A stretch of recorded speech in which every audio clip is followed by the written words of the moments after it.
বিশাল লম্বা সফর,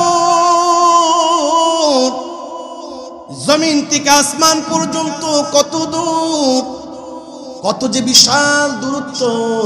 বিশাল এই দূরত্ব মুহূর্তের মধ্যে সিঁড়ির মাধ্যমে আল্লাহ তাআলা আল্লাহর হাবিবকে নিয়ে গেলেন। সুবহানাল্লাহ। সেখানে অনুমতি নেওয়া হলো। প্রথম আসমানে ফেরেশতা বললেন, কে এসেছেন? জিবরিল আমিন বললেন, রাহমাতুল লিল আলামিনকে নিয়ে আসা হলো। তিনি বললেন, অনুমতি কে আছে আল্লাহর পক্ষ থেকে? জিবরিল আমিন বললেন, হ্যাঁ অবশ্যই অনুমতি আছে। দরজা খুলে দেওয়া হলো। প্রথম আসমানে গিয়ে দেখলেন আবুল বাশার পয়গম্বর আদম আলাইহিস সালাতু ওয়াস সালাম উপস্থিত। সুবহানাল্লাহ। নবীজির সাথে আবুল বাশার পয়গম্বর আদম, বাবা এবং সন্তানের মধ্যে অনেক কথা হলো, সালাম বিনিময় হলো। নবীজি ছুটে গেলেন দ্বিতীয় আসমানে। দ্বিতীয় আসমানে গিয়ে দেখলেন হযরত ইয়াহইয়া আলাইহিস সালাতু ওয়াস সালাম, ওই পয়গম্বরদের সাথে নবীজি কথা বললেন। তৃতীয় আসমানে গিয়ে অনুমতি নেওয়া হলো, দরজা খুলে গেল। দরজা খোলার পরে দেখলেন হযরত ইউসুফ আলাইহিস সালাতু ওয়াস সালাম তৃতীয় আসমানে অবস্থিত। ইউসুফ আলাইহিস সালাতু ওয়াস সালামের সাথে কুশল বিনিময় হয়ে গেল। এরপরে চতুর্থ আসমানে গিয়ে দেখলেন হযরত হারুন আলাইহিস সালাতু ওয়াস সালাম। চতুর্থ আসমানে দেখা হলো। চতুর্থ আসমানে কথা আলাপ শেষ করে পঞ্চম আসমানে চলে গেল। পঞ্চম আসমানে গিয়ে দেখলেন ইদ্রিস আলাইহিস সালাতু ওয়াস সালাম। ষষ্ঠ আসমানে চলে যাওয়া হলো। ষষ্ঠ আসমানে যাওয়ার পর অনুমতি নেওয়া হলো, দরজা খুলে দেওয়া হলো। ষষ্ঠ আসমানে গিয়ে দেখলেন মূসা কালিমুল্লাহ সেইখানে অবস্থান করতেছেন। মূসা কালিমুল্লাহর সাথে কথা হলো। লম্বা চূড়া কথা হওয়ার পরে মূসা কালিমুল্লাহ পয়গম্বরের কাছ থেকে বিদায় নিয়ে সপ্তম আসমানের কাছে নবীজি ছুটে চললেন। অনুমতি নেওয়া হলো। নবীজি সপ্তম আসমানে গেলেন। সেখানে গিয়ে দেখলেন, নবীজি সপ্তম আসমানে গিয়ে দেখলেন বাইতুল মামুরের সাথে মুসলিম জাতির পিতা ইব্রাহিম খলিলুল্লাহ তিনি হেলান দিয়ে, এইভাবে করে তিনি হেলান দিয়ে বসা ছিলেন। নবীজি সালাম দিলেন, কথা হলো। ইব্রাহিম খলিলুল্লাহর সাথে নবীজি প্রাণ খুলে কথা বললেন, বাক্য আলাপ হলো। এরপর নবীজি ছুটতে লাগলেন, ছুটতে লাগলেন, চলতে লাগলেন। এরপরে নবীজি একটা সময় সিদরাতুল মুনতাহায় তিনি চলে গেলেন। সিদরাতুল মুনতাহার চতুর্দিকে জান্নাতের নিয়ামত রাজি। প্রত্যেকটা পয়গম্বরের সাহাবায়ে কেরামের জান্নাতি মানুষগুলি এক এক করে জান্নাতগুলি নবীজিকে ঘুরে ঘুরে সব কিছু দেখানো হলো। বলেন সুবহানাল্লাহ। কি চমৎকার জান্নাতের দৃশ্য! পয়গম্বরদের সাহাবীদের আল্লাহর নেক বান্দাদের জান্নাতের এই সুন্দর কারুকার্য দৃশ্য দেখে নবীজির দিল অন্তরটা প্রশান্তি পেয়ে গেল। সুবহানাল্লাহ।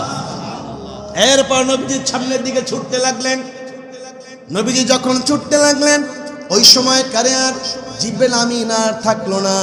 জিবরিল আমিন বললেন, সামনে যাওয়ার আমার আর অনুমতি নাই, আপনি চলুন, আপনি আল্লাহর নাম নিয়ে চলুন। নবীজি চলতে লাগলো। ফাঁকা জায়গা, বিরান জায়গা। নবীজি কিছুটা ভয় পেয়ে গেলেন। চলতে লাগলেন, চলতে লাগলেন, ছুটতে লাগলেন, ছুটতে লাগলেন। রফরাফের মাধ্যমে আল্লাহর হাবিব আল্লাহর দিদারে ছুটতে লাগলেন। এমন সময় হঠাৎ করে গায়েব থেকে একটা আওয়াজ চলে আসলো, ইয়া হাবিব আল্লাহ, ইয়া রাসূলুল্লাহ, ও আমার হাবিব, ভয় পাবেন না, ভীত সন্ত্রস্ত হবেন না। আপনি এমন এক জায়গায় চলে আসতেন, আপনি আরশ আজিমে আপনার হাবিব, আপনার বন্ধু, আপনার মালিক, আপনার আল্লাহর দিদারে আপনি চলে আসছেন। সুবহানাল্লাহ। আল্লাহর দিদারে গেলেন, প্রাণ খুলে, মন খুলে, প্রেমিক প্রেমিকর সাথে নবীজির খালেক, নবীজির মালিক, নবীজির বন্ধু আল্লাহ সুবহানাহু ওয়া তাআলার সাথে দিল খুলে, মন খুলে সেখানে অনেক কথা হলো। সুবহানাল্লাহ। আল্লাহ পাক সুবহানাহু ওয়া তাআলা শ্রেষ্ঠ শ্রেষ্ঠ অনেক মুজিজা আল্লাহ রাব্বুল আলামিন তার হাবিবকে দিলেন। এর মধ্যে শ্রেষ্ঠতম একটি মুজিজার নাম হলো কালামুল্লাহ, কুরআনুল কারীম। প্রত্যেক পয়গম্বর উপর আল্লাহ তাআলা কিতাব দিলেন, ওয়াজিফা দিলেন।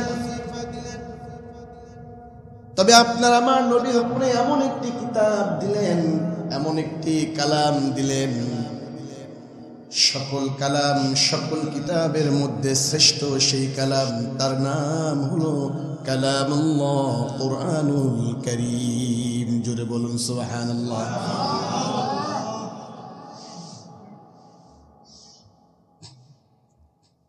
বাবা আদম আলাইহিস সালাতু ওয়াস সালাম থেকে শুরু করে নিয়ে ঈসা আলাইহিস সালাতু ওয়াস সালাম পর্যন্ত লক্ষাধিক পয়গম্বর দুনিয়াতে আসলেন, কিতাব দেওয়া হলো, ওয়াজিফা দেওয়া হলো, সব কিছুর হেরফের রদ বদল হলো, কাটছিট হলো।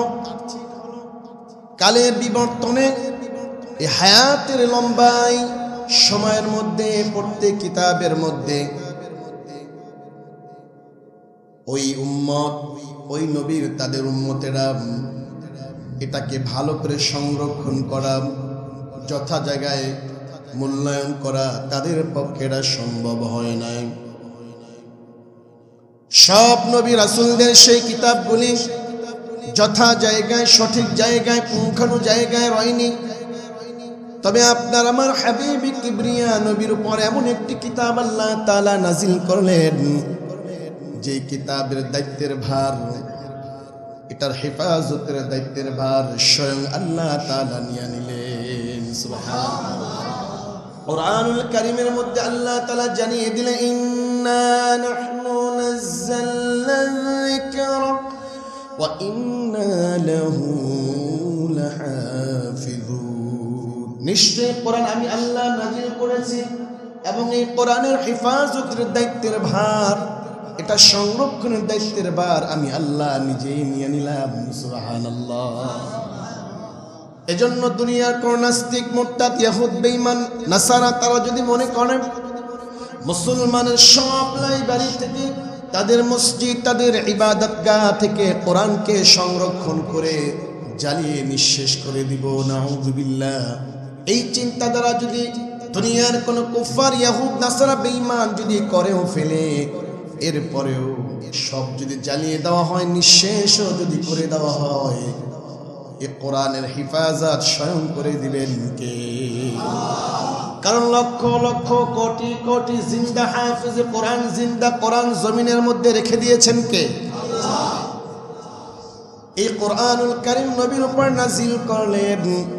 আর এই কোরআনুল কারীম হলো আল্লাহ তাআলা নবীর উপরে যত যত শ্রেষ্ঠ মুজিজা দিলেন, শ্রেষ্ঠ মুজিজা যতগুলি দিলেন, এর মধ্যে সবচাইতে শ্রেষ্ঠ মর্যাদা, সবচাইতে শ্রেষ্ঠ মুজিজার নাম হলো কালামুল্লাহ, আল্লাহর কোরআন।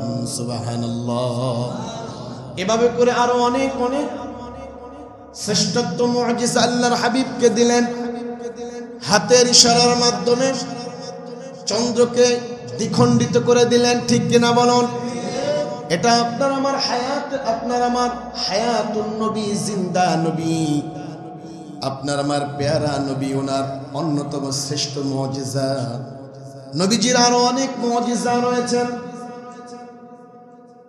মৃত গাছ, মৃত কোন বৃক্ষের মধ্যে নবী যদি হাত যদি বুলিয়ে দিতেন, নবীর নজর যদি পড়ে যেত, নবী যদি ওই বৃক্ষের পর, মৃত বৃক্ষের দিকে যদি দৃষ্টি করে, যদি জিন্দার জন্য, সজীব হওয়ার জন্য নবী যদি সংকল্প করতেন, মৃত গাছ সাথে সাথে তার জীবন পেয়ে সে সজীব হয়ে যেত, সে জীবন ফিরে পেত। সুবহানাল্লাহ। এভাবে অসংখ্য মুজিজা দিয়েছেন কে? কাকে দিয়েছেন? আপনার আমার পেয়ারা নবী, হাবিব কিবরিয়া নবী, নবীজিকে আল্লাহ তাআলা দিয়েছেন। কেন দিয়েছেন? কেন দিয়েছেন? আপনার আমার নবী এমন এক দামি নবী, বাবা আদম থেকে নিয়ে ঈসা পর্যন্ত লক্ষাধিক পয়গম্বর দুনিয়াতে আসলেন, সব পয়গম্বরদের শ্রেষ্ঠ সর্দার বানিয়ে আপনার আমার নবীকে আল্লাহ তাআলা পাঠালেন। সুবহানাল্লাহ। এই যত যত যত যত মুজিজা রয়েছে, এর মধ্যে অন্যতম আরেকটি দামি শ্রেষ্ঠ মুজিজার নাম হলো মিরাজ। দুনিয়ার যত পয়গম্বর দুনিয়াতে আসছেন, আল্লাহ পাঠিয়েছেন, কাউকে এই মিরাজের মুজিজা আল্লাহ তাআলা দেন না। জোরে চিৎকার করে বলুন আল্লাহু আকবার। জলিল কদর পয়গম্বর মুসা কালিমুল্লাহ আল্লাহর সাথে কথা বলার জন্য তামান্না রাখলেন।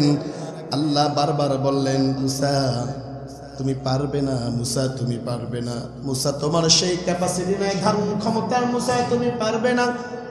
কিন্তু মুসা কালিমুল্লাহ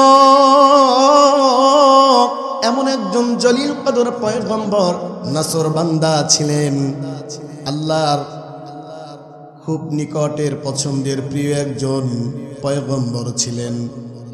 বারবার আবেদন করলেন, আল্লাহ তাআলা মুসা কালিমুল্লাহকে মেসেজ দিলেন, বার্তা জানিয়ে দিলেন। তারপরেও যখন অনেক আবেদন অনুনয় যখন করলেন, আল্লাহ জানিয়ে দিলেন, যাও যাও যাও, অমুক পাহাড়ে তুমি যাও। ঠিক আছে, তুমি এতই যেহেতু অ্যাপ্লিকেশন করতেছো, দরখাস্ত যেহেতু আমার কাছে করতেছো, আমি তোমাকে দেখা দিব, দিদার দিব, তুমি অমুক পর্বতে যাও। মুসা গেলেন, আল্লাহর সান্নিধ্য, আল্লাহর দিদার হবে, আল্লাহকে দেখবেন। হৃদয়ের মধ্যে বড় আশা আকাঙ্ক্ষা তামান্না নিয়ে তুর পর্বতে চলে গেলেন মুসা। সামান্য থেকে সামান্য, অতি সামান্য সাক্ষাৎ দিলেন। মুসা কালিমুল্লাহ যে পর্বতের মধ্যে উঠলেন, যে পর্বতের মধ্যে অবতীর্ণ হলেন, যে পর্বতের মধ্যে তিনি দাঁড়ালেন, ওই পর্বতটা একেবারে আল্লাহ সুবহানাহু ওয়া তাআলা তাজাল্লিতে, ওই তুর পর্বতটা মুসা কালিমুল্লাহর জায়গাটা একেবারে বিভৎস হয়ে গেল। নূরের তাজাল্লিতে, আল্লাহ তাআলার তাজাল্লিতে তুর পর্বত জ্বলে পুড়ে একাকার হয়ে গেল।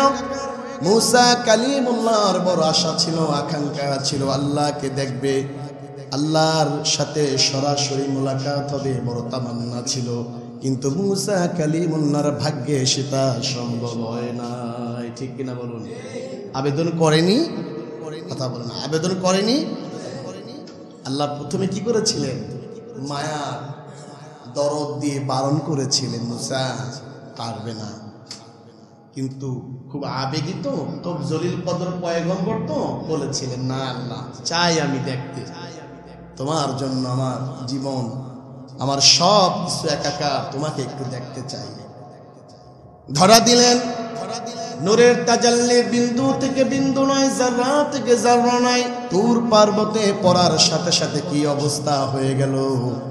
কিন্তু তোমার আমার নবী, আপনার আমার নবী এমন একজন দামি নবী, নবীর সাথে নবী আল্লাহর কাছে বলে নাই, আল্লাহ আমি আপনার দিদার চাই, আরশে আজিমে আমি মুহাম্মদ যেতে চাই, এমন আবেদন আল্লাহর হাবিব কোনদিন করে নাই। আল্লাহু আকবার। গত সপ্তাহে আলোচনা করেছিলাম, নবীজি 40 বছর আগ পর্যন্ত কোনো কষ্ট দুঃখ মক্কার মানুষকে নবীজিকে দেয় নাই। খেতাব দিল, লকব দিল, সম্মানের তকমা দিল, রাহমাতুল লিল আলামিন। তিনি বলেন, তিনি হলেন আল আমিন, তিনি সবচেয়ে সত্যবাদী, আমানতদার, সৎ চরিত্রবান, উৎকৃষ্ট চরিত্রবান। যেই নাকি বলে দিল, নবুয়তের প্রাপ্তির পরে মক্কার প্রিয় মানুষগুলারে, বংশের মানুষগুলারে যখন বলতে শুরু করে দিলেন, তোমরা কাকে রব বলো, তোমরা কাকে রব বলে ইবাদত করো, কাকে রুকু দাও, সিজদা দাও, কার গোলামি করো, যেই মূর্তির গোলামি করো সে তো তার নিজের হাত দিয়ে নিজেই কিন্তু খেতে পারে না, তার চোখ দিয়ে সে কিছুই দেখতে পারে না, তার পা দিয়ে সে হাঁটতে পারে না, তার নিজের উপকার সে নিজেই কোনোদিন করতে পারে না, পারবেও না। সুতরাং তোমাদের উপকার করা, তোমাদের ভাগ্যের পরিবর্তন করা প্রশ্নই আসে না। ঠিক কিনা বলুন? 40 বছর আগে মুহাম্মদকে কলিজা দিয়ে ভালোবাসতেন, ভালোবাসার জায়গা দিলেন। যখনই মূর্তি পূজার কথা বলা শুরু করে দিল, মূর্তির ব্যাপারে যখন মুহাম্মদ সাল্লাল্লাহু আলাইহি ওয়াসাল্লাম যখন সোচ্চার হয়ে গেল, মুহাম্মদকে এখন আর আল আমিন ডাকতে চায় না, মুহাম্মদকে এখন আর সম্মানের জায়গায় দিতে চায় না। বলতে চাইছে আমাদের ধর্ম থেকে খুরুজ হয়ে গেছে, খারিজ হয়ে গেছে, আমাদের রব, আমাদের প্রভু আমাদের প্রতিমাদেরকে নিয়ে বিশুদ্ধার করে। মুহাম্মদের মতো দুষ্ট, নাউযুবিল্লাহ, মুহাম্মদের মতো খারাপ দৃষ্টির মানুষ আর কেউ হতে পারে না, নাউযুবিল্লাহ। এক এক করে ভয়ঙ্কর শব্দ চয়ন করতে লাগলো তোমার আমার রহমাতুল লিল আলামিনকে নিয়ে। শুধু এখানেই শেষ নয়, নবুয়তের পরে যখন মৃদু আকারে যখন দাওয়াত যখন প্রচার শুরু করে দিলেন, আর এদিক দিয়ে মক্কার আপন মানুষগুলি যারা এতদিন আল আমিন ডাকলো, প্রিয় মানুষ হিসাবে গ্রহণ করে নিল, ওই মানুষগুলি এক এক করে শত্রু হতে লাগলো। ঠিক কিনা বলুন? ইতিমধ্যে আল্লাহর হুকুমে কিছু মানুষ নবীর হাতে হাত রেখে নবীর জবান থেকে কালিমা পড়ে তারা ইমানের দৌলত গ্রহণ করে নিল। আবু বকরের মানুষ তৈরি হয়ে গেল, ওমরের মতো, উসমানের মতো, আলীর মতো মানুষ তৈরি হয়ে গেল। কিছু সামান্য সাহাবী নিয়ে দিনের বার্তা, দিনের কাজ শুরু হয়ে গেল। এদিক দিয়ে নবীর উপরে নির্যাতন, কষ্ট, দুঃখ এক এক করে বেড়েই চললো। ঠিক কিনা বলো? লম্বা ঘটনা, সেদিকে যাওয়ার কোনো সুযোগ নাই। জুমার এই পবিত্র দিনে নবুয়তের পরে যখন দাওয়াত শুরু হয়ে গেল, অত্যাচার, কষ্ট, দুঃখ নবীর উপরে বেড়ে চলল। এইভাবে করে যখন দিন, সপ্তাহ, মাস চলতে লাগলো, নবী এবং নবীর সামান্য কিছু সাহাবী দিন কাটে ভীতির মধ্যে, রাত কাটে ভীতির মধ্যে, কখন জানি আক্রমণ শুরু হয়ে যায়, অত্যাচার শুরু হয়ে যায়, আঘাত শুরু হয়ে যায়। এইভাবে করে মক্কার সময়গুলি কাটতে লাগলো। যাই হোক, যত কষ্ট, দুঃখ, নির্যাতন হোক না কেন, বাহিরে একজন সান্ত্বনা দেওয়ার মতো, দিলে প্রশান্তি দেওয়ার মতো, সান্ত্বনা দেওয়ার মতো, অভয় দেওয়ার মতো একজন নবীজির প্রিয় মানুষ ছিলেন। তিনি আর কেউ নয়, তিনি নবীজির চাচা আবু তালেব। বাহিরে সান্ত্বনা দেওয়ার মতো নবীজির চাচা দাঁড়িয়ে গেল, নিজের সন্তানের চাইতে বুকে আগলিয়ে রাখলো, ছায়ার মতো নবীজিকে ঢেকে রাখলো। আর ঘরের মধ্যে প্রশান্তি দেওয়ার জন্য, সান্ত্বনা দেওয়ার জন্য ঘরের মধ্যে ছিলেন আমার মা আম্মাজান খাদিজাতুল কুবরা রাদিয়াল্লাহু আনহা। বাহিরে সান্ত্বনা দিলেন নবীজির চাচা, ঘরে সান্ত্বনা দিলেন নবীজির স্ত্রী। এভাবে করে দুঃখ, কষ্ট, নির্যাতন, জুলুম, অত্যাচারের মধ্যে বাহিরে একজনের সান্ত্বনা আল্লাহ তাআলা দাঁড় করালেন, ঘরের মধ্যে সান্ত্বনা দেওয়ার মতো একজন রাখলেন। এইভাবে করে নবুয়তের যখন 11তম বছর যখন চলছে, 11 বছর যখন নবুয়তের যখন বহমান, এমনি করে আল্লাহ তাআলা নবীর চাচা আবু তালেবকে আল্লাহ তাআলা ডাক দিয়ে নিয়ে গেলেন। তার মৃত্যু হয়ে গেল। নবীজির মনটা ভেঙে খানখান হয়ে গেল। বাহিরে সান্ত্বনা দেওয়ার মতো, ছায়া দেওয়ার মতো অভিভাবকের এই বড় বৃক্ষ আর দুনিয়াতে কেউ রইল না। বাহিরে সান্ত্বনা দেওয়ার মতো আর কেউ রইল না। কিছুদিনের মাথায় নিজের স্ত্রী আম্মাজান খাদিজাতুল কুবরা তিনিও মারা গেলেন। বাহিরে সান্ত্বনা দেওয়ার মতো কেউ রইল না, ঘরে সান্ত্বনা দেওয়ার মতো আর কেউ রইল না। কিতাবের মধ্যে পাওয়া যায় ওই বছরটাকে বলা হয় আমুল হুজুন, অর্থাৎ বেদনার বছর, দুঃখ কষ্টের বছর। মুরব্বীরা আমার, যুবক ভাইরা আমার, গভীর মনোযোগ দিয়ে শুনবে। এইভাবে করে নবীজির মক্কার জিন্দেগি কষ্টের মধ্যে অতিবাহিত হতে লাগলো। জন্মের আগে তো বাবাকে হারালো, কিছুদিন বছরের মধ্যে মাকে হারালো। নবুয়তের 11তম বছরে চাচা জানকে হারালো, স্ত্রীকে হারালো। আপনজন বলতে নবীজির একেবারে শূন্যের কোঠায়। নবীজি বার্তা পেল, মেসেজ পেল, চলে যান তায়েফের ময়দানে, সেখানে আপনাকে আগলিয়ে রাখা হবে, আপনার ইমানের দাওয়াত সেখানে কবুল করা হবে। সেখানে আপনার হাতে হাত রেখে এই মক্কার মানুষগুলি, মদিনার মানুষগুলি, আরবের মানুষগুলি দলে দলে তারা মুসলমান হয়ে যাবে।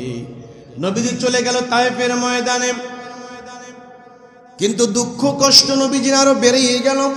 তায়েফে গিয়েও দেখলো সেখানে মানুষগুলি ভালো নয়, বরং মক্কার চেয়ে আরো বেশি মারমুখী, আরো বেশি উগ্রতা তারা পোষণ করতে শুরু করলো। নবীজিকে আক্রমণ করলো। রাহমাতুল লিল আলামিন, যার শরীরের উপরে মশা মাছি বসা হারাম ছিল, যিনি গোটা নবীদের নবী, গোটা কুল কায়নাতের সৃষ্টির যিনি মূল, সেই নবীজিকে পাথর মারা হলো। তায়েফের যুবকগুলি নবীর পিছে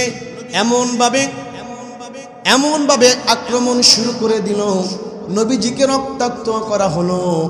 নবীজি কষ্টর দুঃখের আর সীমা রইল না।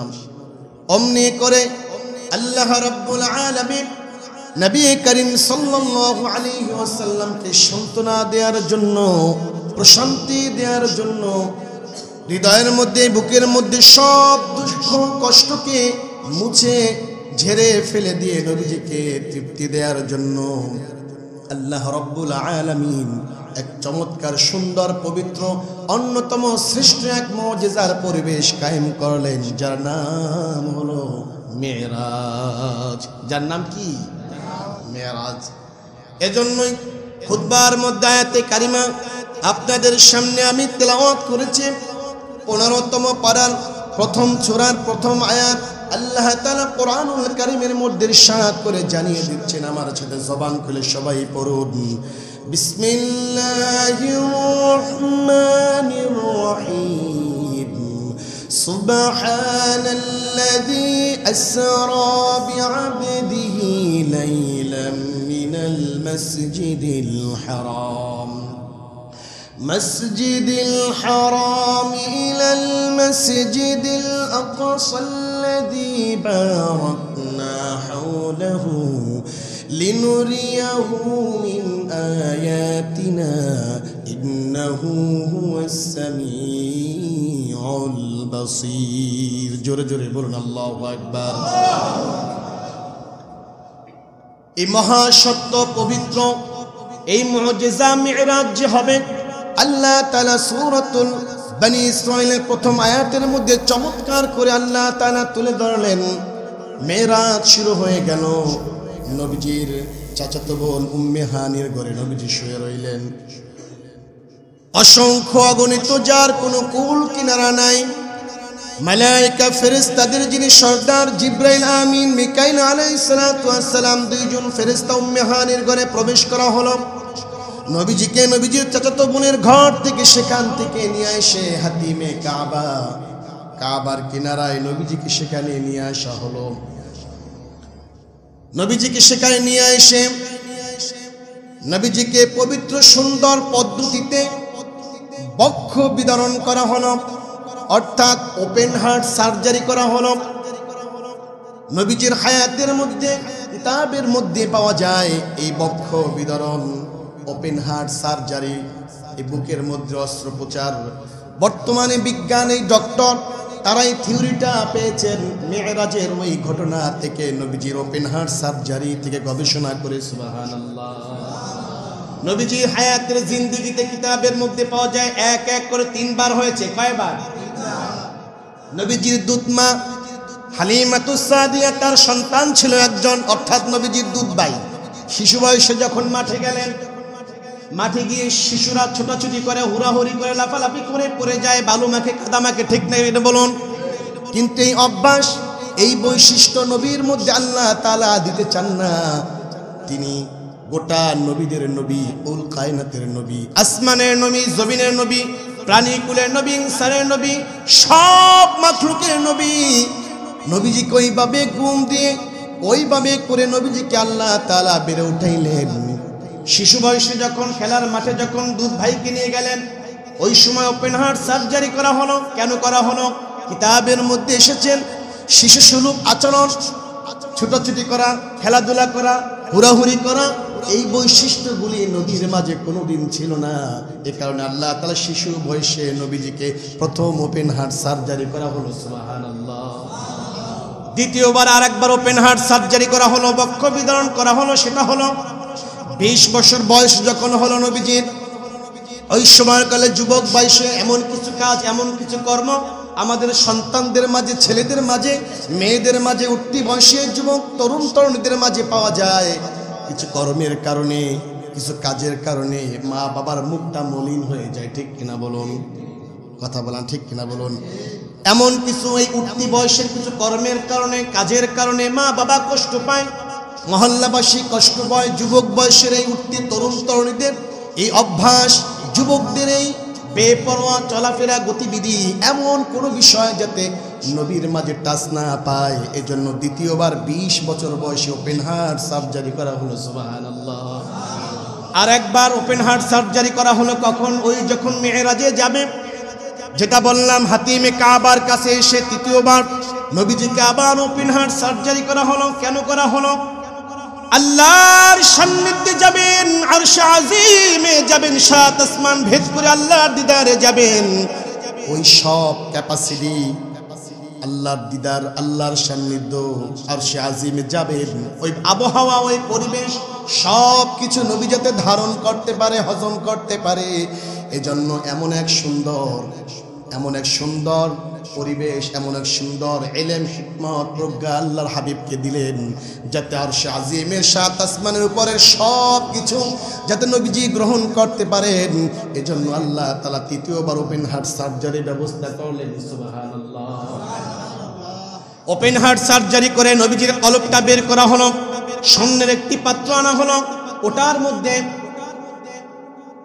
হিকমা ছিল, ঈমান ছিল, ঈমানের দৌলত, হিকমার পবিত্র এক মহাপবিত্র আল্লাহ তাআলা ফেরেশতাদের মাধ্যমে ঈমানের দৌলত, হিকমার দৌলতটা নবীজির এই কলবের মধ্যে স্থাপন করে আবার যথা জায়গায় রেখে দিলেন। সুবহানাল্লাহ। সময় তো সেদিকে নাই, লম্বা ঘটনা, 2-3 দিনে আলোচনা আমি মুক্তাসার শিরোনামের মতো 2-4-5 মিনিটের মধ্যে আমি রাখতে চাই। ওমা তাওফীকি ইল্লা বিল্লাহ। তৌফিক দিবেন কে? আল্লাহ দিলেই বলা সম্ভব। আল্লাহ তাআলা যদি কোনো আলোচকের, কোনো মুফতি, মুহাদ্দিসের, কোনো বক্তার যদি জবান থেকে যদি দামি কথা বের না করান, বক্তা যত হিম্মত করুক, তাফসীর কারক, মুফতি, মুহাদ্দিস যতই চেষ্টা করুক, আল্লাহর হুকুম না হলে কোনোদিন সম্ভব না। জোরে বলেন, কোনোদিন সম্ভব না। ভাইয়েরা আমার, মুরব্বীরা আমার, সফর শুরু হয়ে গেল। জান্নাতি একটি জন্তুর নাম হলো বোরাক। বোরাক আনা হলো।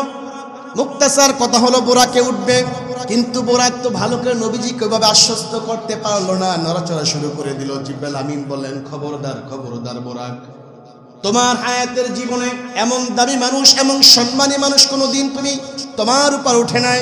তিনি হলেন রাহমাতুল লিল আলামিন, সাইয়্যিদুল মুরসালিন। বোরাক যখন জিবরাইল আমিনের মাধ্যমে বিষয়টা ক্লিয়ার হয়ে গেল, বোরাক ঘামিয়ে গেলেন, বোরাক ভয় পেলেন, চরম লজ্জিত হলেন। নবীজি উঠলেন, বোরাক ছুটে চলল। এই যে বোরাক সফর শুরু হয়ে গেল, এটা আল্লাহ তাআলা কোরআনুল কারীমের মধ্যে এইভাবে বর্ণনা করে দিয়েছেন, সুবহানাল্লাযী আসরা বিআবদিহি লাইলাম মিনাল মাসজিদিল হারাম, লাইলাম মিনাল মাসজিদিল হারাম ইলাল মাসজিদিল আকসা। অর্থাৎ রাত্রিবেলা মসজিদে হারাম থেকে, বাইতুল্লাহ থেকে মসজিদ আকসা পর্যন্ত সফর করিয়েছেন কে? এই যে বোরাকের মাধ্যমে নবীজির সফর শুরু হয়ে গেল। আল্লাহ তাআলা কোরআনুল কারীমের মধ্যে, হাদিসের মধ্যে নবী পাক জানিয়ে দিলেন, 7 জমিনের নিচে রয়েছে জাহান্নাম। কি? জোরে বলুন। 7 জমিনের নিচে ভয়ঙ্কর রূপে অবস্থান করতেছে জাহান্নাম। আর 7 আসমানের উপরে আপনার আমার জন্য শ্রেষ্ঠ নিয়ামত আল্লাহ রেখে দিয়েছেন, জান্নাত। সুবহানাল্লাহ। তা দুনিয়ার সফর যখন চলছে, বাইতুল্লাহ থেকে মসজিদুল হারাম থেকে মসজিদুল আকসা পর্যন্ত যে সফর শুরু হয়ে গেল, এই 7 জমিনের নিচে যেহেতু জাহান্নাম, জাহান্নামের কিছু পরিবেশ, আবহাওয়া, পরিস্থিতি আল্লাহ তাআলা নবীজিকে দেখালেন। সুবহানাল্লাহ। আলমে বারজাখ, মানুষ মারা যায় দিনে রাত্রে, সপ্তাহে, মাসে, বছরে, যখন মানুষ যখন মারা যায়, কিয়ামত হওয়ার আগ পর্যন্ত বিচার কার্যালয়, বিচার কমপ্লিট হওয়ার আগ পর্যন্ত লম্বা যে সময় বহমান হবে, থাকবে, তাকে বলা হয় আলমে বারজাখ। কি বলা হয়? এই যে লম্বা সময়টা, এখানে মানুষকে জান্নাতে থাকে নাকি জাহান্নামে থাকে, এটা আমাদের জানা দরকার আছে না নাই? যারা ভালো কাজ করে, ন্যায়ের কাজ করে, মানুষের কল্যাণের কাজ করে, আল্লাহর হুকুম সঠিকভাবে পালন করে, এদের স্থান, এদের জায়গা জান্নাতে পরিবেশ করে দেন কে? আর যারা গুনাহ করে, পাপাচার করে, কবিরা গুনাহ করে, শিরিক বিদআত করে, হারাম কাজ করে, আল্লাহর আইন আল্লাহর বিধানকে যারা লঙ্ঘন করে, নবীর আদর্শকে যারা অমান্য করে, তাদের স্থান জাহান্নামের ভয়ঙ্কর পরিবেশ আল্লাহ তাআলা তাদেরকে দিয়া থাকেন। ঠিক কিনা বলুন? মুক্তাসার কথা হলো, মসজিদুল হারাম থেকে আকসা পর্যন্ত যাওয়ার মধ্যে এই সময়টার মধ্যে জাহান্নামের ভয়ঙ্কর অনেক পরিবেশ আল্লাহর হাবিবকে আল্লাহ তাআলা দেখালেন। এর মধ্যে তুই একটি মুখ সামান্য ছোট করে বলি, নবীজি চলতে লাগলেন জিবরাইল আমিনকে নিয়ে, মালায়েকাকে নিয়ে, জিবরাইল আমিনকে নিয়ে। জিবরাইল আমিন এবং মিকাইল আলাইহিস সালাতু ওয়াস সালামকে নিয়ে যখন সফর শুরু হয়ে গেল, অনেক অনেক জাহান্নামের পরিস্থিতি দেখলেন এবং অনেক ঘটনা আল্লাহর হাবিবকে দেখানো হলো। এর মধ্যে একটি ঘটনা ছিল এরকম, কিছু মানুষের হাত দেখা হলো, নখ দেখা হলো অনেক বড় এবং তামার মতো ভয়ঙ্কর। তাদের নিজের দেহের বস্তুগুলি নিজেরা খামচিয়ে খামচিয়ে ক্ষত বিক্ষত করা হচ্ছে। নবীজি জিজ্ঞাসা করলো, জিবরাইল আমিন এরা কারা? নবীজিকে জানিয়ে দেওয়া হলো, ওগো নবীজি, এরা হলো ওই লোক, এরা হলো তারা যারা সমাজের মধ্যে, ঘরের মধ্যে, জমিনের মধ্যে, রাষ্ট্রের মধ্যে, সমাজের মধ্যে যারা একে অপরের গীবত করত, শাকায়াত করত, পরনিন্দা করত। এদের অবশ্যের অপরাধ, মানুষের ভুলগুলি অগোচরে মানুষের কাছে বলে বেড়ায়, এমন দুশ্চরিত্র, এমন ভুল মানুষের আখলাক জমিনের মধ্যে আছে না নাই? জোরে বলো, আছে না নাই? শুধু কি পুরুষের মাঝে? নারীর মাঝেও আছে। পুরুষ নারী উভয়ের মাঝে এই গীবত, শাকায়াত, পরনিন্দার এই চরম নিকৃষ্ট এই আখলাক, এই চরিত্র তাদের মধ্যে পাওয়া যায়। যাদের থাকবে এদেরকে জাহান্নামের মধ্যে এইভাবে করে তাদের নিজের গোস্ত, নিজের দেহের মাংস গোস্তগুলি তামার বিশাল বড় ভয়ঙ্কর নখ দিয়ে খামচিয়ে খামচিয়ে ক্ষত বিক্ষত করা হয় এবং মৃত প্রাণীর গোস্তগুলি তাদেরকে ভক্ষণ করা হয়। বলুন নাউযুবিল্লাহ। আরো অনেক ঘটনা দেখানো হলো। এর মধ্যে আরেকটি জায়গায় দেখা হলো, মানুষের মাথার উপরে ভয়ঙ্কর হাতুড়ি দিয়ে পাকড়াও করা হচ্ছে। মাথার উপরে যখন দেওয়া হয়, মাথা ছিন্ন ভিন্ন হয়ে যাচ্ছে, দেহটা টুকরো টুকরো করা হচ্ছে, আবার পুনরায় আবার এভাবে জীর্ণ শীর্ণ টুকরো টুকরো হওয়ার পরে আবার মানুষটা আগের মতো হয়ে যায়। এভাবে করে শাস্তি বহমান চলতেই রইল। জিবরাইল আমিনকে জিজ্ঞাসা করা হলো, জিবরাইল আমিন এরা কারা, এদের এই অবস্থা কেন? জিবরাইল আমিন নবীজিকে উত্তর জানিয়ে দিলেন, ওগো নবীজি, যারা আল্লাহর পবিত্র বিধান নামাজের যারা পাবন্দি যারা করতো না, পাঁচ ওয়াক্ত নামাজকে যারা মূল্যায়ন করতো না, হৃদয়ের মধ্যে জায়গা দিত না, মসজিদে গিয়ে জামাতের সাথে যারা নামাজকে কায়েম যারা করতো না, নামাজকে যারা অবহেলা করতো, এদের অবস্থা হলো এমন ভয়ঙ্কর। এখানে গিয়ে অন্য অসংখ্য পয়গম্বর এই মসজিদ আকসা গিয়ে যেখানে তাদের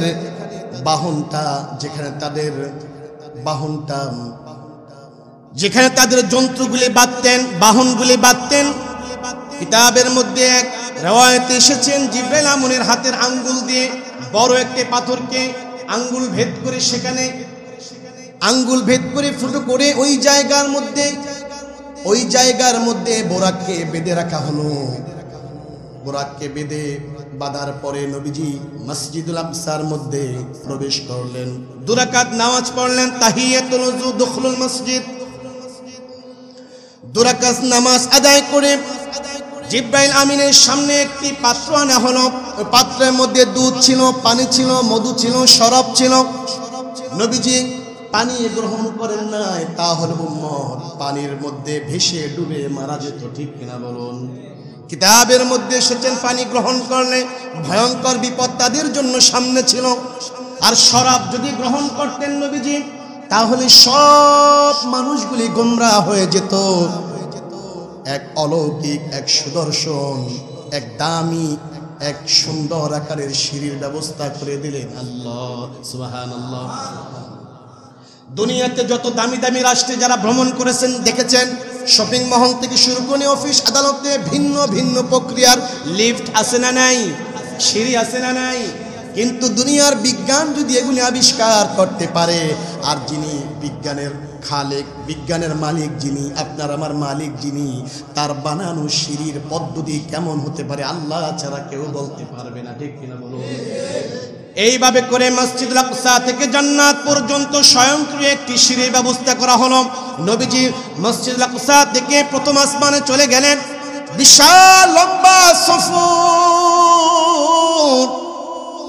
জমিন থেকে আসমান পর্যন্ত কত দূর, কত যে বিশাল দূরত্ব। বিশাল এই দূরত্ব মুহূর্তের মধ্যে সিঁড়ির মাধ্যমে আল্লাহ তাআলা আল্লাহর হাবিবকে নিয়ে গেলেন। সুবহানাল্লাহ। সেখানে অনুমতি নেওয়া হলো। প্রথম আসমানে ফেরেশতা বললেন, কে এসেছেন? জিবরিল আমিন বললেন, রাহমাতুল লিল আলামিনকে নিয়ে আসা হলো। তিনি বললেন, অনুমতি কে আছে আল্লাহর পক্ষ থেকে? জিবরিল আমিন বললেন, হ্যাঁ অবশ্যই অনুমতি আছে। দরজা খুলে দেওয়া হলো। প্রথম আসমানে গিয়ে দেখলেন আবুল বাশার পয়গম্বর আদম আলাইহিস সালাতু ওয়াস সালাম উপস্থিত। সুবহানাল্লাহ। নবীজির সাথে আবুল বাশার পয়গম্বর আদম বাবা এবং সন্তানের মধ্যে অনেক কথা হলো, সালাম বিনিময় হলো। নবীজি ছুটে গেলেন দ্বিতীয় আসমানে। দ্বিতীয় আসমানে গিয়ে দেখলেন হযরত ঈসা আলাইহিস সালাতু ওয়াস সালাম, হযরত ইয়াহইয়া আলাইহিস সালাতু ওয়াস সালাম, ওই পয়গম্বরদের সাথে নবীজি কথা বললেন। তৃতীয় আসমানে গিয়ে অনুমতি নেওয়া হলো। দরজা খুলে গেল। দরজা খোলার পরে দেখলেন হযরত ইউসুফ আলাইহিস সালাতু ওয়াস সালাম তৃতীয় আসমানে অবস্থিত। ইউসুফ আলাইহিস সালাতু ওয়াস সালামের সাথে কুশল বিনিময় হয়ে গেল। এরপরে চতুর্থ আসমানে গিয়ে দেখলেন হযরত চতুর্থ আসমানে গিয়ে দেখলেন হযরত হারুন আলাইহিস সালাতু ওয়াস সালাম চতুর্থ আসমানে দেখা হলো। চতুর্থ আসমানে কথা আলাপ শেষ করে পঞ্চম আসমানে চলে গেল। পঞ্চম আসমানে গিয়ে দেখলেন ইদ্রিস আলাইহিস সালাতু ওয়াস সালাম। ষষ্ঠ আসমানে চলে যাওয়া হলো। ষষ্ঠ আসমানে যাওয়ার পর অনুমতি নেওয়া হলো, দরজা খুলে দেওয়া হলো। ষষ্ঠ আসমানে গিয়ে দেখলেন মূসা কালিমুল্লাহ সেইখানে অবস্থান করতেছেন। মূসা কালিমুল্লাহর সাথে কথা হলো। লম্বা চূড়া কথা হওয়ার পরে মূসা কালিমুল্লাহ পয়গম্বরের কাছ থেকে বিদায় নিয়ে সপ্তম আসমানের কাছে নবীজি ছুটে চললেন। অনুমতি নেওয়া হলো। নবীজি সপ্তম আসমানে গেলেন। সেখানে গিয়ে দেখলেন নবীজি সপ্তম আসমানে গিয়ে দেখলেন বাইতুল মামুরের সাথে মুসলিম জাতির পিতা ইব্রাহিম খলিলুল্লাহ তিনি হেলান দিয়ে, এইভাবে করে তিনি হেলান দিয়ে বসা ছিলেন। নবীজি সালাম দিলেন, কথা হলো। ইব্রাহিম খলিলুল্লাহর সাথে নবীজি প্রাণ খুলে কথা বললেন, বাক্য আলাপ হলো। এরপর নবীজি ছুটতে লাগলেন, চলতে লাগলেন। এরপরে নবীজি একটা সময় সিদরাতুল মুনতাহায় তিনি চলে গেলেন। সিদরাতুল মুনতাহার চতুর্দিকে জান্নাতের নিয়ামত রাজি। প্রত্যেকটা পয়গম্বরের সাহাবায়ে কেরামের জান্নাতি মানুষগুলি এক এক করে জান্নাতগুলি নবীজিকে ঘুরে ঘুরে সব কিছু দেখানো হলো। বলেন সুবহানাল্লাহ। চমৎকার জান্নাতের দৃশ্য, পয়গম্বরদের সাহাবীদের আল্লাহর নেক বান্দাদের জান্নাতের এই সুন্দর কারুকার্য দৃশ্য দেখে নবীজির দিল অন্তরটা প্রশান্তি পেয়ে গেল। সুবহানাল্লাহ। এরপর নবীজি সামনের দিকে ছুটতে লাগলেন। নবীজি যখন ছুটতে লাগলেন ওই সময় কারে আর জিবরিল আমিন আর থাকলো না। জিবরিল আমিন বললেন, সামনে যাওয়ার আমার আর অনুমতি নাই, আপনি চলুন, আপনি আল্লাহর নাম নিয়ে চলুন। নবীজি চলতে লাগলো। ফাঁকা জায়গা, বিরান জায়গা। নবীজি কিছুটা ভয় পেয়ে গেলেন। চলতে লাগলেন, ছুটতে লাগলেন। রফরাফের মাধ্যমে আল্লাহর হাবিব আল্লাহর দিদারে ছুটতে লাগলেন। এমন সময় হঠাৎ করে গায়েব থেকে একটা আওয়াজ চলে আসলো, ইয়া হাবিবাল্লাহ, ইয়া রাসূলুল্লাহ, ও আমার হাবিব, ভয় পাবেন না, ভীত সন্ত্রস্ত হবেন না। আপনি এমন এক জায়গায় চলে আসতেন, আপনি আরশ আজিমে আপনার হাবিব, আপনার বন্ধু, আপনার মালিক, আপনার আল্লাহর দিদারে আপনি চলে আসছেন। সুবহানাল্লাহ। আল্লাহর দিদারে গেলেন, প্রাণ খুলে মন খুলে প্রেমিক পছন্দ সাথে নবীজির খালেক, নবীজির মালিক, নবীজির বন্ধু আল্লাহ সুবহানাহু ওয়া তাআলার সাথে দিল খুলে মন খুলে সেখানে অনেক কথা হলো। সুবহানাল্লাহ। এরপরে একটা পর্যায়ে নবীজিকে আল্লাহ তাআলা চমৎকার করে বলতেছেন, ওগো নবীজি, আপনি আমার জন্য কি হাদিয়া নিয়ে আসছেন? সুবহানাল্লাহ।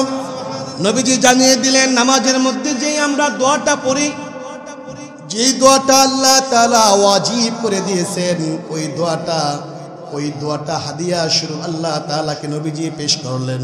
নবীজি বলে দিলেন আত-তাহিয়াতু লিল্লাহি ওয়াস-সালাওয়াতু ওয়াত-তাইয়্যিবাত।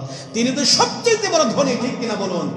তাকে কি দিবেন? টাকা দিবেন, পয়সা দিবেন, খাবার দিবেন, কি দিবেন? তিনি তো কোনো কিছুই চান না।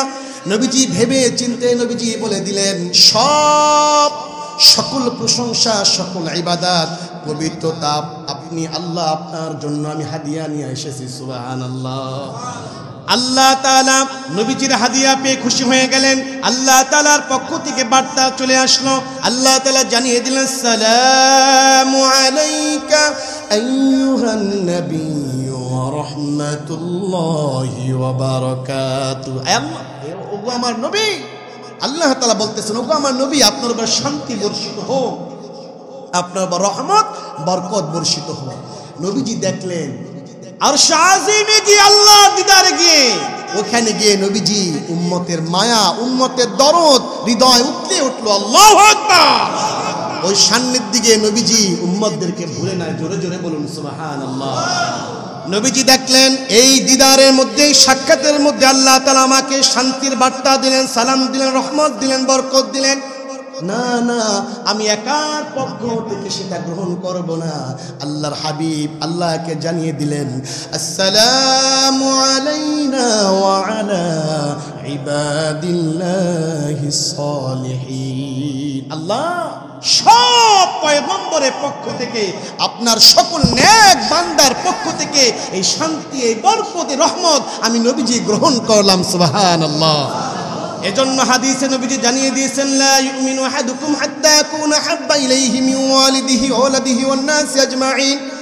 নবীজি বুখারী শরীফের হাদিসের মধ্যে জানিয়ে দিলেন তোমার মা, তোমার বাবা, তোমার স্ত্রী, তোমার সন্তান, তোমার বন্ধু, তোমার প্রিয়জন, তোমার বস, তোমার নেতা, তোমার যত যা কিছু আছে সব কিছুর চাইতে আমি নবীর ভালোবাসার হৃদয়ের মধ্যে যদি জায়গা না দিতে পারো ততক্ষণ পর্যন্ত তুমি কামিল মুমিন হতে পারো না। বলেছেন মুহাম্মদ রাসূলুল্লাহ। দুনিয়ার সব ব্যক্তির চাইতে নবীজিকে ভালোবাসতে হবে। শুধু ভালোবাসলেই হবে না, নবীজির আখলাক, নবীজির চরিত্র, নবীজির পদ্ধতি, নবীজির সিরাত, নবীজির সুরাত সব পালন করা লাগবে, মানা লাগবে, ঠিক কিনা বলুন? না হলে মুমিন হওয়া যাবে কেন? কেন কেন আল্লাহর আরশ আজিমে গিয়ে, আল্লাহর দিদারে গিয়েও আপনি আব্দুর রহিম, আব্দুল করিম, আব্দুল সত্তার, আব্দুল জব্বার, আপনাকে নবীজি সে আরশ আজিমে গিয়েও ভুলে। সুবহানাল্লাহ ওয়া বিহামদি। ভাইরা আমার, অনেক অনেক হাদিয়া পেলেন। এর মধ্যে শ্রেষ্ঠতম 50 ওয়াক্ত নামাজ হাদিয়া পেলেন। আল্লাহ বলতেছেন জান 50 ওয়াক্ত লাগবে না, 5 ওয়াক্ত যদি আদায় করে আমি আল্লাহ 50 ওয়াক্তের সওয়াব দিয়ে দেব। সুবহানাল্লাহ। আরেকটা শ্রেষ্ঠ হাদিয়া পেলেন সূরা বাকারার শেষ দুটি আয়াত। এটা এমন দামি দুটি আয়াত, আমানা রাসূলু বিমা উনজিলা ইলাইহি মির রাব্বিহি ওয়াল মুমিনুন। এই দুটি আয়াত বান্দা যদি তার ব্যবসা প্রতিষ্ঠানে, ঘরে, বাহিরে, হাটে, বাজারে, তার যে কোনো প্রতিষ্ঠানে, জায়গায়, কামরা, রাত্রে শোয়ার সময় যদি আমল করে শোয়, তাহলে শত শত হাজার হাজার ফেরেশতা তার বাসা, বাড়ি, ব্যবসা, বাণিজ্য পাহারা দিবে। চোর ডাকাত, কোন রকমের আগুন পানির কোন আক্রমণ তার বাসা বাড়ির মধ্যে হবে না। সুবহানাল্লাহ। এরপরে যত যত হাদিয়া দিয়েছেন এর মধ্যে শ্রেষ্ঠ 3 নাম্বার হলো যারা ঈমান এনেছে, নেক আমল করেছে, যাদের যারা পরিমাণ ঈমান রয়েছে, তারা একদিন না একদিন মৃত্যুর পরে জান্নাতের স্বাদ গ্রহণ করবে। সুবহানাল্লাহ। তবে যারা মুশরিক, বেঈমান, ইহুদ, নাসারা, এদের ভাগ্যে জান্নাত নাই। ভাইরা আমার, এই যে মেরাজের লম্বা ঘটনার মুক্তাসার আপনাদের সামনে তুলে ধরলাম, এখানে অনেক শিক্ষা আমাদের মধ্যে আছে না নাই? জোরে বলুন, আছে না নাই? 1 নম্বরের কথা হলো নামাজ ছেড়ে দিলে ভয়ঙ্কর শাস্তি নবীজি নিজ চোখে দেখলেন। গীবত, শাকায়াত করনেওয়ালার ভয়ঙ্কর শাস্তি নবীজি দেখলেন। এবং মসজিদে ঢোকার শুরুতে 2 রাকাত দুখলুল মসজিদ নবীজি আদায় করেছেন মসজিদুল আকসায় গিয়ে, ঠিক কিনা বলুন? এর পাশাপাশি আরো অনেক শিক্ষা আমাদের জন্য রয়েছেন। আসমানের প্রতিটি আসমানে ওঠার সময় নবীজি কি করেছেন? সালাম দিয়ে অনুমতি নিয়েছেন। এই জন্য আমরা আমাদের বাসা, বাড়িতে কোনো জায়গায় গেলে হুট করে প্রবেশ করব নাকি অনুমতি নিয়ে? অনুমতি নিয়ে। এরপরে আল্লাহ তাআলার কাছ থেকে অনেক হুকুম নিয়ে শ্রেষ্ঠ পুরস্কার পেলেন কি? 5 ওয়াক্ত। আর পেলেন সূরাতুল বাকারার শেষ 2টি আয়াত। আর আল্লাহ তাআলাকে এভাবে অনেক অনেক নিয়ামত দিলেন। যাই হোক, রজব মাসের এই বহমানের এই জুমাতে আমরা এই মেরাজের ঘটনা শুনলাম। এখান থেকে আমাদের সবচাইতে আমাদের পাওয়া পালনের যে ব্যাপারটা সেটা হলো ইবাদতের মাঝে যে রাজ, ইবাদতের মাঝে যিনি শ্রেষ্ঠ তার নাম হলো কি? সবাই বললেন তার নাম কি? নামাজ। এই নামাজ দুনিয়ার কোনো কনফারেন্সে, দুনিয়ার কোনো অফিস আদালতে, দুনিয়ার কোনো জায়গায় আল্লাহর হাবিবকে আল্লাহ তাআলা দেয় নাই। কোথায় দিয়েছেন? আরশে আজিমে দিয়েছে। কোথায় দিয়েছে? তাহলে ইবাদতের মধ্যে শ্রেষ্ঠ এই নামাজ আমরা কেউ ছেড়ে দিব? আল্লাহ তাআলা আমাদেরকে 5 ওয়াক্ত নামাজের পাবন্দি হওয়ার তৌফিক দান করুন, বলেন আমিন। ওয়া মা তৌফিকি ইল্লা বিল্লাহ। আসসালামু আলাইকুম ওয়া রাহমাতুল্লাহি।